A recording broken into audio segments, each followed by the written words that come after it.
We were trying to turn off the stove above your oven because we were trying to air it out from all the paint. We had to end up calling your dad. When was that? 2022. Okay, can I be completely honest? I don't even remember this. Stop using your words as weapons. I swear this town's a battlefield. Can make you feel strong and vulnerable. These empty hearts are made of steel, but underneath they're not invincible. All right, let's kick this off. Ava Max, hello. How are you doing today? I'm good. How are you? I'm doing so good. First off, the best conversation breaker that I like to always bring up. This is Frankenstein, my dog. So Frankie, say hello. That's Ava Max right there. Beautiful pop star, just killing it, you know. So one thing, though, I do have to bring up. Over COVID, there was a couple days where I came to your house when you had press days, and I was the guy that ran the audio and brought all of my gear and set up cameras. One day, your kitchen was freshly painted, and we were trying to turn off the... I don't remember. Oh, we were trying to turn... That's so funny, but we were trying to turn off the stove above your oven because we were trying to air it out from all the paint. We had to end up calling your dad. When was that? 2022. Okay, can I be completely honest? I don't even remember this. No, that's okay. That's so funny. But one day... Wait, is it coming back? Wait. Was it in Malibu? Yeah, it was in Malibu. Okay, I remember now. Yeah. So we met up there. We did some stuff. So it's good to see you again. How have you been the past 2 years? It's all coming back to me now. It's been great. I've just been working a lot, and I'm working on finishing the album, and I have so many records that I'm putting out soon. So yeah, and you are wasting no time in getting into the Christmas spirit, which I absolutely love. You dropped the track "One Wish." I got one wish. Every day could feel like Christmas. All that I need is sleigh bells, reindeer, and mistletoe. Making angels under the snow. I got This is your second Christmas song. Back in 2020, you came out with Christmas Without You. But what was it about this time now, this Christmas season, to drop One Wish, which is such a good song? I love Christmas music. It just puts me in a good mood. Well, thank you. I love One Wish. I really, really do. I feel like for me, making Christmas music is a joy. And I also feel like the record just speaks to everybody. Everybody has one wish, right? So like at Christmas. And it's such like a fun record, and it's always stuck in my head. So I thought, you know what? I'm going to put this one out. Yeah, no, it's great. And what were some of your favorite Christmas songs growing up, or when it's the holiday season, what are some of your favorite tracks to put on? I've loved Sia Snowman. I like the Christina Aguilera Christmas album. I like the Mariah Carey Christmas album. Yeah. Yeah, good. That's awesome. And growing up, were you a big Christmas person? I'm guessing the fact that you're doing Christmas songs, you love Christmas? I mean, I definitely feel like Christmas is just fun for everybody because we get to be around friends and family. So yeah, it's a time we can all reflect. Mm-hmm. Now, I don't know if you recall. Do you remember the day or moment you found out Santa wasn't real? If you're aware of that, if not, you've heard me say nothing. But do you remember the day you found out Santa Claus maybe wasn't real? I kind of knew Santa Claus wasn't real for a very long time. Like I knew he wasn't real. Like probably around 8. Yeah. And do you have any favorite Christmas movies that you love to watch when the season is here? Christmas with the Cranks.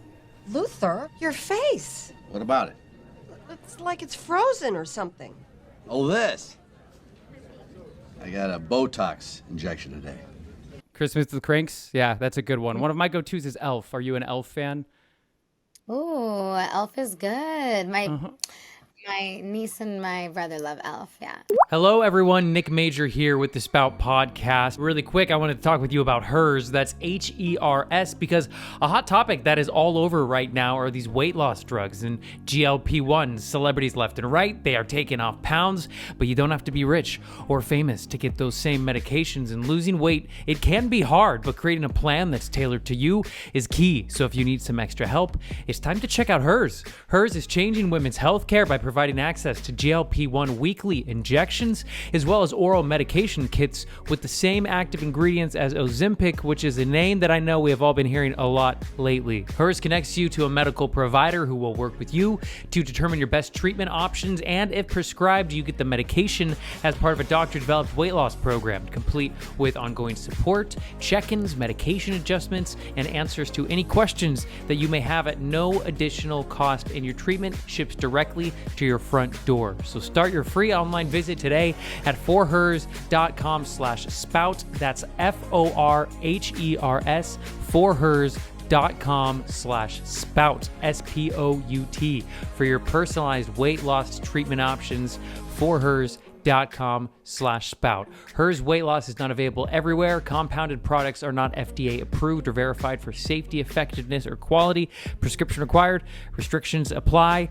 So you dropped another song recently called Spot a Fake, which I just love. To me, it's just such a good Ava Max track. I love your music so much. It's so catchy and fun. So hit me about this song. We just covered some Christmas, but Pop Star You is still here and loud.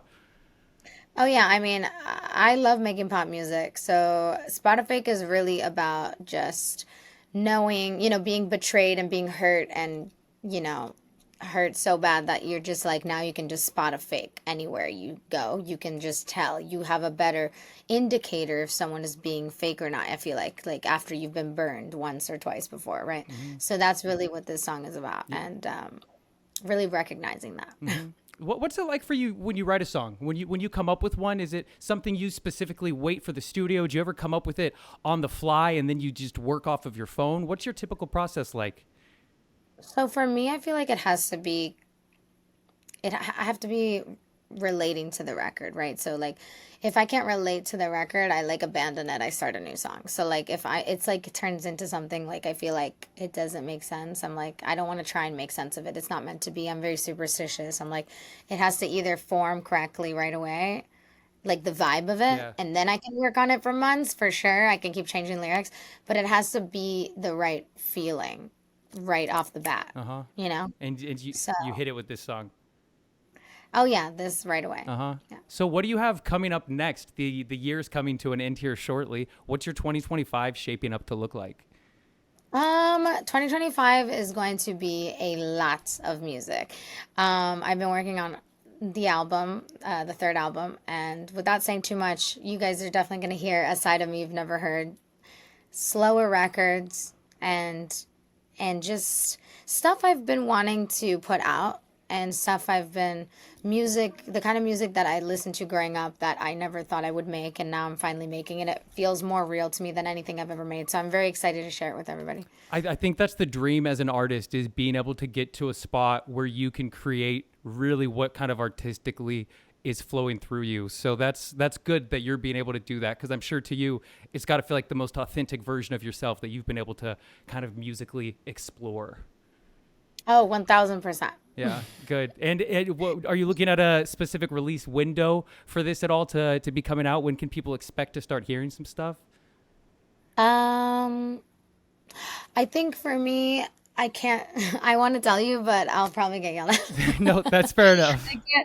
I can't tell you yet, but it's definitely soon. So the name of your first album was Heaven and Hell. The second one is Diamonds and Dance Floors. Is this one a something and something as well? Is this a theme that goes on between your titles, or did that just happen to be? I can tell you it was a theme. Okay, it was a theme. And now we're in a new era, because when I last saw you, you had bright red hair. You got this long blonde hair now. So what's going on with the hair?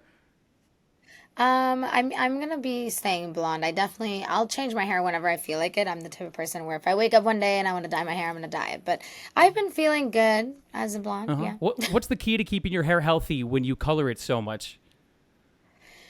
Don't color it so much. That's the key. I try not to let a lot of people style my hair. I try and kind of style it myself a lot of times, but obviously for big things I have to put heat on it and stuff. But it's hard because the bleach, and the blonde, it can damage, as all blondes know. But you're not a blonde, so. Not yet. Next time we chat, you're gonna see me. I'm gonna have beautiful platinum hair. Not really. I don't think I could pull it off, but But your hair always looks great. So speaking of music, you're always keeping so busy. You did the Forever Young collab.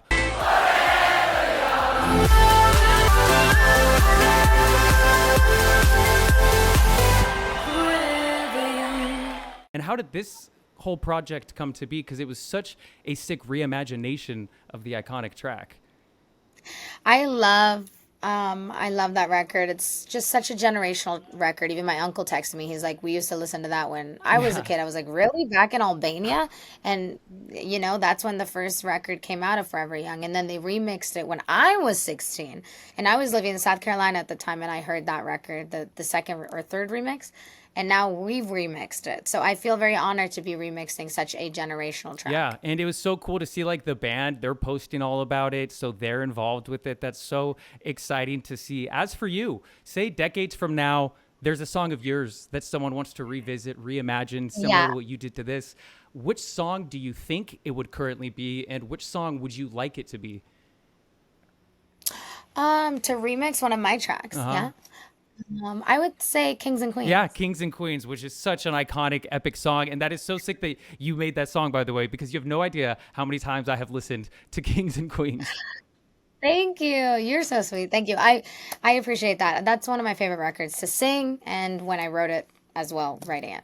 Good. I think it introduced a lot of people to you. So that's exciting. It seems like you're busy ending the year on a high note with some great music, and better yet, you're giving all of the world some great music to enter into the holiday season with your track One Wish that everybody can go check out now. And Christmas Without You, that's your track back from 2020. So holiday playlists featuring Ava Max, they should be popping and good to go. Thank you. Yeah, have a good day. Thank you so much for talking. Thank you, Nick. Hello, everyone. Nick Major here with the Spout Podcast. Really quick, I wanted to talk with you about HERS. That's HERS, because a hot topic that is all over right now are these weight loss drugs and GLP-1s. Celebrities left and right, they are taking off pounds, but you don't have to be rich or famous to get those same medications. And losing weight, it can be hard, but creating a plan that's tailored to you is key. So if you need some extra help, it's time to check out HERS. HERS is changing women's health care by providing access to GLP-1 weekly injections, as well as oral medication kits with the same active ingredients as Ozempic, which is a name that I know we have all been hearing a lot lately. HERS connects you to a medical provider who will work with you to determine your best treatment options, and if prescribed, you get the medication as part of a doctor-developed weight loss program, complete with ongoing support, check-ins, medication adjustments, and answers to any questions that you may have at no additional cost, and your treatment ships directly to your front door. So start your free online visit today at forhers.com/spout. That's FORHERS, forhers.com/spout, SPOUT, for your personalized weight loss treatment options.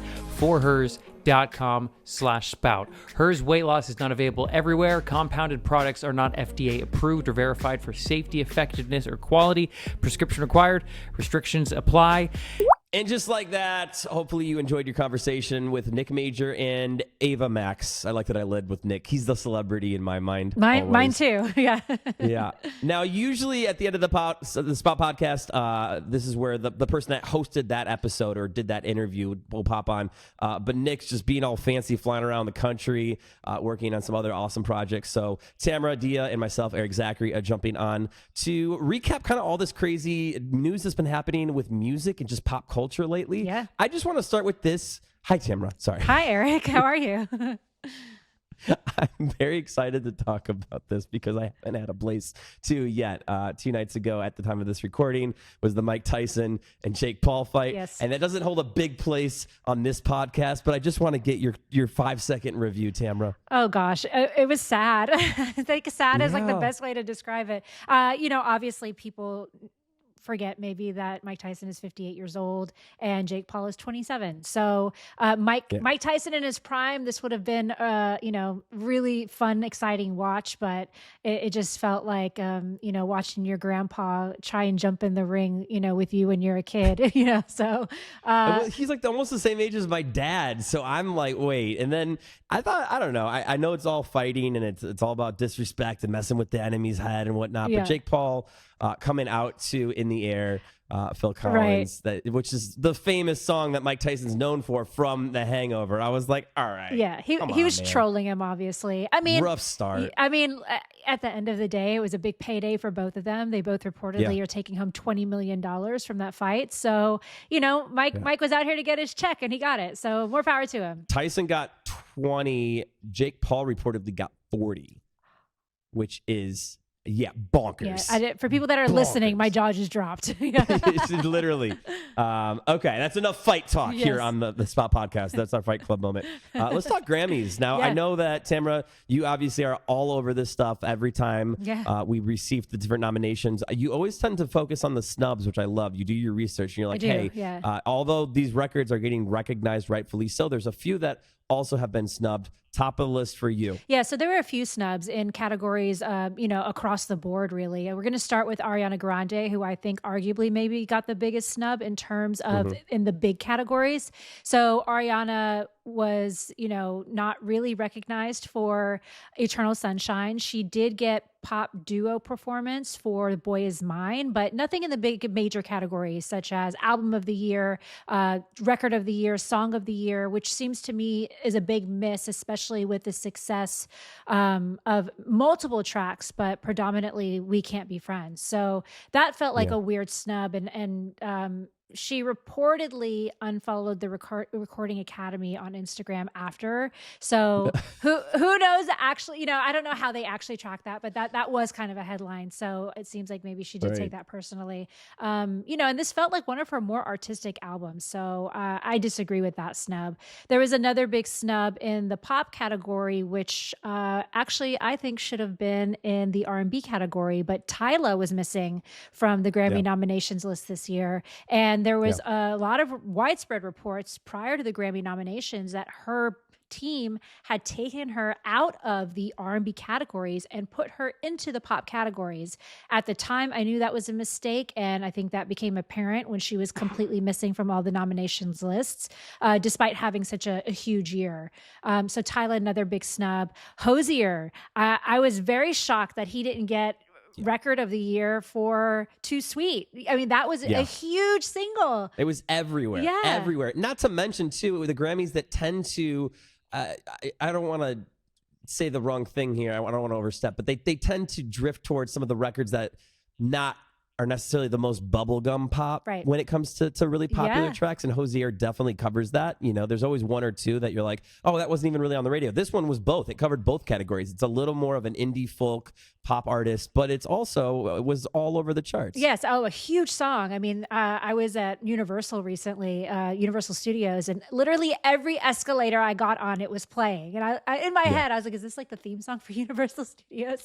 It's your theme song, Tamara. Apparently, yes. Maybe it was just running in my head because I was hearing it so much. So I don't know if that says about me, but so that was a big snub. I think another big snub just on the producer side was Jack Antonoff, who had two albums that he produced, with Taylor's Tortured Poets Department album and also Sabrina Carpenter's album. So he produced on two Album of the Year contenders, and he was missing from Producer of the Year. So I thought that was an interesting snub as well. Did you notice that at all? I did. I noticed a lot of those. I'm very interested in the snubs that are going to happen, especially looking at the Best New Artist. Obviously, there's some controversy surrounding the people who are included and who aren't included in this category. Right. I'll run them back real quick, all 8. We got Benson Boone, which I think is totally deserved. Doechii, incredible. Yes. Ray, Chappell Roan, Shabuzi, Teddy Swims. I don't know how to pronounce the Khruan. Oh, Krogman. And then Sabrina Carpenter. Yeah. Which obviously I ended with Sabrina because she is an incredibly talented artist. She has been everywhere this year. This is definitely her year, but she's also put out 5 albums. She's been in this industry for over a decade. Yes. Is she someone that we should consider a quote unquote new artist just because this is the year that her songs have reached mass appeal? Yeah, so obviously this is a big point of conversation. And it's not just with Sabrina. Chappell's been in the industry for a long time as well. Krogman's been in the industry for multiple years. So there's a lot of people that have been in the industry for multiple years. But the way the Grammys pick Best New Artist and how they quantify a Best New Artist is not when you drop your first album. It's by quote, it's when they come into public consciousness. And that is written on the, like, you can look it up yourself. So basically what that means is that it's the year in which they basically kind of blow up, when they become mainstream. So you can drop 20 albums, but if you're not getting any fanfare, if you're not on the charts, if you're not getting any recognition, they don't consider you yet, established. So this is the year that these artists were established in the public sphere, which is why they have been named as Best New Artist. But I think no, go ahead. I was just going to say the duality, though, of exactly what you're saying, Sabrina versus Chappell Roan. Now, Chappell Roan's been an artist arguably as long, maybe even longer than Sabrina because of the age difference. But this is the first year many people became aware of Chappell Roan's name. Sabrina Carpenter, although, yes, I understand to the metrics of the Grammys, this may be the most fanfare she's received for a singular piece of work or songs. She's had songs on the chart prior to this year. Right. She has been a notable household name either as an actress or a singer-songwriter. And I know it's only a musician's a category, so we can't, count her as a Disney star and whatnot. But that one just, it irks me. And I love Sabrina. I really do. It just doesn't seem fair because I feel like it's going to go her way. And I don't want it to. I don't think it will. So, maybe this is a point where we might have a little disagreement here. But as much as I think that Sabrina had an outstanding year, I don't know that she is Best New Artist amongst the other people that are listed. Also, you and I both know that the Grammys love kind of an underdog moment. So we've seen it multiple times when, an artist, just the first one that comes to mind is the year SZA was in Best New Artist category, and she was the favorite to win, and then she lost to Alicia Cara, which was, if you were online during that announcement, a lot of people had some negative things to say about that. So I feel like the Grammys have their own pockets of who they like to see take those categories home. And I don't know that Sabrina will take Best New Artist, but I could be wrong. We'll see. I do think that they would lean maybe more towards Chappell or Ray. I would love to see Ray. I could see it being Shabuzi, which would disrupt quite a few different groups on the internet for sure. I would love Teddy Swims, but again, he kind of, I'm the same argument, been around for a minute, just a little more fanfare this year with Lose Control and whatnot. I would like, I think we can meet in the middle on Ray. I would love to see her get it. She just deserves it. She's such an outstanding talent. Or Benson Boone. Benson Boone could. I just don't think he's the front runner in this pack. Yeah, I don't think he'll take it. But I think for him, this is a huge moment for him to be nominated in this category. So take that and run with it. I would definitely be like, it's an honor to be nominated. That would be definitely what I would be hanging on to there. But especially with Shabuzi, I think people don't realize that he is now the longest running #1 on the Billboard Hot 100, which is crazy to think. Ever. Yeah, ever. Period. Yeah, which is crazy to think. I mean, that is an insane accolade. So I don't know a lot of Shabuzi's catalog, if I'm being honest, outside of, his big hit single. So it'll be interesting to see. I think it's going to be a fight to the finish in the Grammy Best New Artist. Absolutely. And speaking of Shabuzi too, up for Song of the Year, which I think he probably, if he's going to win a major category, that's probably the one that I could see that left hook. Let's get back to those Tyson Jake Paul I love it, metaphors here. But I think Bar Song. Let's just go over Song of the Year. Here's your top 8. Here are your nominations for your 2024 Grammys. Bar Song, Tipsy, Birds of a Feather, Billie Eilish, Phineas, and Die With a Smile. Of course, Bruno Mars and Gaga, Fortnite, Jack Antonoff, and Taylor Swift. I'm a Taylor fan. I'm a Taylor fan, but I don't know why this is in Song of the Year. Yeah. Good Luck, Babe, Chappell Roan, Not Like Us, Kendrick Lamar. I would love to see that happen. I know you would love to see that happen. It's not. I mean, it'll probably win. I think like the best world rap song. would love. As far as just the beef goes, if you take home the diss track for Song of the Year, imagine Drake would have to put his head in the sand and never come out. I think he still might. Please, please, please, Sabrina Carpenter, Texas Hold'em, Beyonce. Yeah. That's a stacked category. Again, yes. I'm a Taylor fan. Why is Fortnite included? So Fortnite actually was a huge song, despite, her album, I think, not being her best performing album.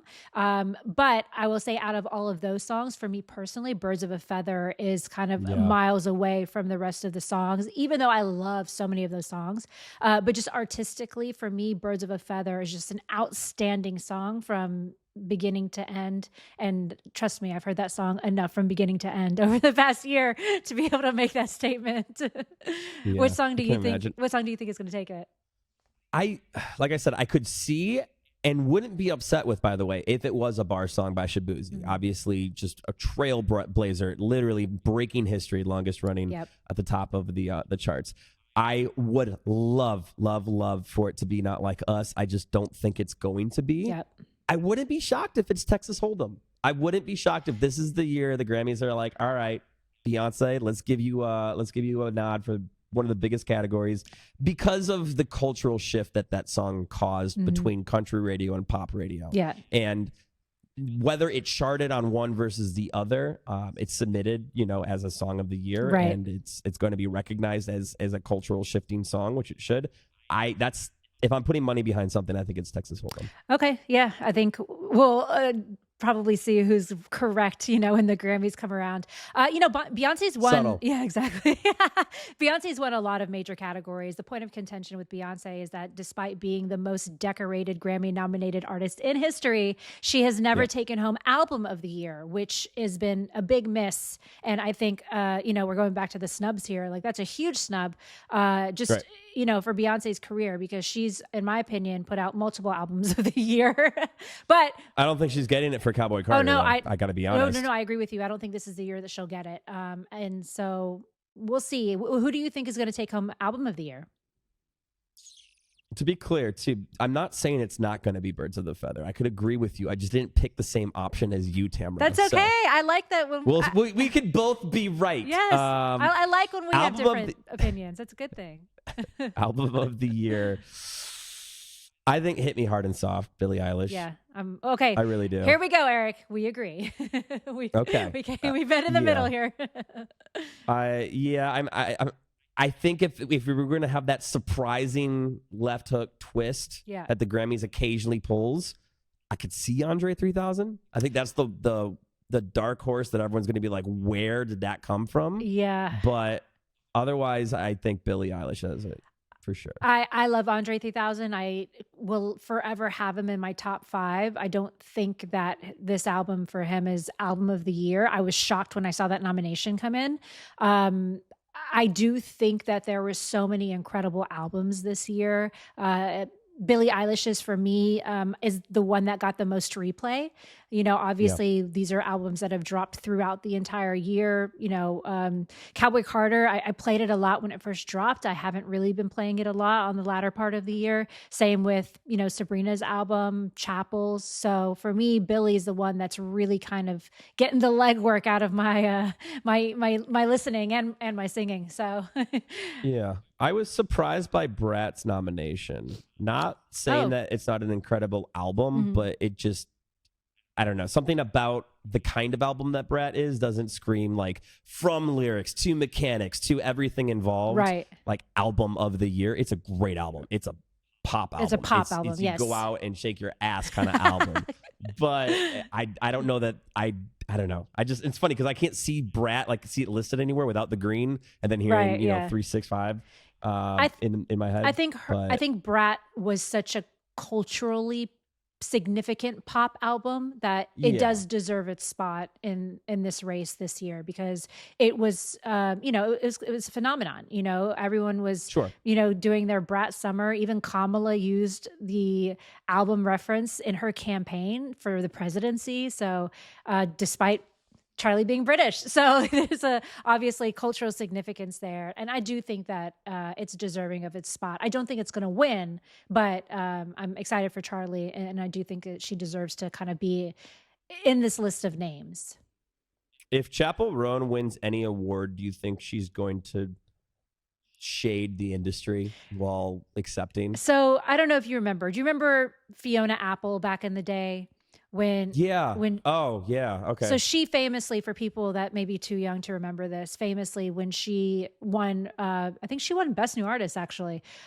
She literally got on stage, got her award, and the first words out of her mouth were, "The Grammys are BS." She said it at the Grammys, on the Grammy stage. She literally just 1997. Yeah, around there. Right, yeah, 96, 97, 98, somewhere in there. For Tidal, I believe, was the album. If that's correct. I'm looking. Yeah, I'm like, if that was Everything's correct, coming I'm up on the like, VMAs, pull but that yeah. out of the back of my brain there. But yeah, so someone like Fiona Apple has always kind of balked at like this fame thing and the allocation of awards towards art. And I do feel like Chappell very much is on that same wavelength. And also we've seen Chappell many times kind of lash back out at media, at just the idea of fame. So I would be interested to see what she would say, and I would want her to win just so I could see what she would say on the stage. I'm sure they'll make a lot of industry people thrilled. Yeah. It looks like the world is BS, the famous quote Yes. from Fiona. That was the VMAs, but Oh, VMAs. Okay. Wait, she said something the on point still stands. Yeah. Yes. I could have sworn it was the Grammys. Oh, no, it was a long time ago. Okay, we'll break this down really fast because even after all these years, there's still part of me that's like, wait, which one is which? Record of the year versus album of the year. Record of the year recognizes the performance and production of a single song, or it's not record, sorry, record of the year and song of the year. Record recognizes the performance and production of a single song or track, meaning some of the mechanics behind it. And then song of the year is the actual writing of it. Yeah, the song itself. But just wanted to remind people of that because they're always like, which one is which? Honestly, you say it now and I'm still going to forget on Grammy Day. I'm like... I look this up every year. I'm reading it right now and I'm like, okay, got it. I know. You would think it would like click. I'm doing the association. Yeah, after all these years, I think I look it up every year too. And for some reason, as soon as they're on the Grammy stage, I'm like, what's the difference again? So exactly. Yeah, I'll be. I mean, obviously, record of the year would also indicate that if one of the songs that Jack Antonoff produced, that's even more of a snub, honestly. And I'm not even like a diehard like woo Jack Antonoff, although I do think he's supremely talented. But like for him to be producing all these songs and not get a nod is very strange to me. But yes, March 2nd, February 2nd, if I remember correctly. There it is. February 2nd, 2025. Grammys go down. If you want to check them out, go ahead and put that Cal invite. Yeah, exactly. in your friend group right now. And then we'll end on this. All these lookalike contests that are going around, right? So it started with the Timothy Chalamet thing in New York. Timothy actually showing up to this lookalike contest. That is so on brand for shut him. Down. I love it. Oh, it really is. Yeah. It did you know that the people who put it on got fined? Yes. For the public gathering? It was like $100 fine. Worth it. Look what they started. Oh, 100%. Yeah. Yes. Look what they started. They started a worldwide phenomenon now. Yeah, I'm in Chicago. We just had the Jeremy Allen White lookalike go down over the weekend. Funny. Obviously, the Bear famously based here. And Jeremy Allen White was also in Shameless, which was also based in Chicago. So that was just, we crowned a winner. That made actual news, like local, not evening news here. It was news everywhere because at the end, there, some guy came in and demanded a recount, and admittedly, he deserved it because he looked a lot like Jeremy Allen White. And I love that he came up with like the farmer's market flowers and the cigarette and the full look. Yeah, he nailed it. So I know Zayn Malik actually went down today, the Zayn Malik lookalike contest, which I would have loved to attend because I love Zayn Malik. I know there was. Is that where we are on the dating journey? Yeah, pretty much. Like, going okay, to the lookalike contest. Pick the celebrities that I like, and I'll just show up, and I'll treat that like it's him. Oh my God, never. But there was a Harry Styles one, and I think people are kind of going to them now, hoping that celebrity shows up because Timothy showed up to his. And then Zendaya's coming up, so that'll be a good one. That's the first female one that we've seen so far. So I think best way to start it off is with Zendaya for sure. Yeah, and look, these are nothing new. Like celebrity lookalike contests have been things at bars for years. I remember back in like the 80s and 90s, my mom would tell me these stories of how she was a DJ in the 80s, that the bars would actually have cash prizes every single weekend for like who looked like Madonna or, That's and then, awesome. It's crazy. So it's not new. It just seems to be a new phenomenon to social media in terms of like the public gathering, right? Pokemon Go style. Yes, yeah. And I just want to know who's behind this. Who is the authority that's like, okay, I don't know. And the marketing behind it, that should be studied. How are we just, because they're essentially faceless, groups that are like, oh, this is happening. New York had a certain magic to it when it happened with Timothy Chalamet. Because Tamara, you and I both lived in New York. Mm-hmm. I can understand how you post enough signs randomly, people will show up to one of the parks there, right? But to do this now in LA and Chicago and various other places, I need to know who's behind. Is this anonymous? Is this where they have been? Maybe. Is it anonymous? We'll see. Who, if you were going to show up to a lookalike contest and you think you would win, who would you show up for as? Or like what celebrity do you think you look like? Oh, that I could win or like try for? Yeah. If I lost like 5 pounds in my face, I'd go for Charlie Puth. Oh, yeah, I could see that. That's like the celebrity I've gotten the most. Yeah, I could definitely whenever see I that. photograph with them. Yeah, I'd have to get my reps in. I need like a good 3 weeks of working out before the Charlie Puth. And it can only be a headshot. But yeah, how about you, Tamara? Oh gosh, Princess Jasmine. I love that.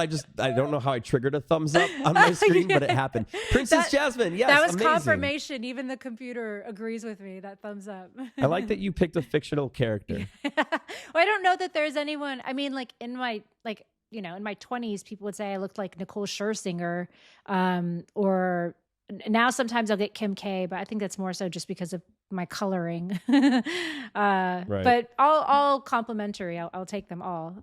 But yeah, I think Princess Jasmine. I'll go with that. I think if you did the very distinct red lipstick and style your hair a certain way, I could also get a Mal Clooney. I've gotten a Mal Clooney before. I'll take that. I could see love that. her. I pulled it up real fast to make sure I'm not just crazy here, right? No, I've actually All right. gotten that before, so I'll take that as well because she's. I don't know gorgeous. how urgent that is on the list of lookalike contests. Yeah, I don't know if a Mal has quite the following that Zendaya has, but Right. Regardless, Yes. we'll let it go on there. Don't forget to subscribe, thumbs up, comment what you like, what you don't like about the Spout podcast. Hopefully you enjoyed conversations from oh my God, I can't talk. Can you please take this? I am coming off a head cold if that's not apparent by my voice It's the meds. and whatnot. It's the meds. Yeah, Tamara, please. So everyone, just going to pick up for E right here. Just please go ahead and subscribe, like, comment, share. Let us know what you guys are thinking, what you're feeling, what you're not. Yes. We Yes. always love to hear from you. So, we got another. Co-sign all of that. We got another thumbs up. There we go. We got another thumbs up. Yes. Tamara, you recently spoke to Gwen Stefani. That was Yes. incredible. Yeah, I did. I recently chatted with Lawrence. Oh, yeah. Nick and I both have talked to Jelly Roll on 2 different Mm-hmm. occasions in the last couple months. And then, of course, Ava Max on this episode. Mm-hmm. We're excited for you to see who's coming up next. In the meantime, like, subscribe, comment. And I'm just going to stop talking now because I think I nailed it. And I don't want to mess it up. Killed it. Yes. Tamara Dia, Eric Zachary signing off. Appreciate you. Bye. Bye.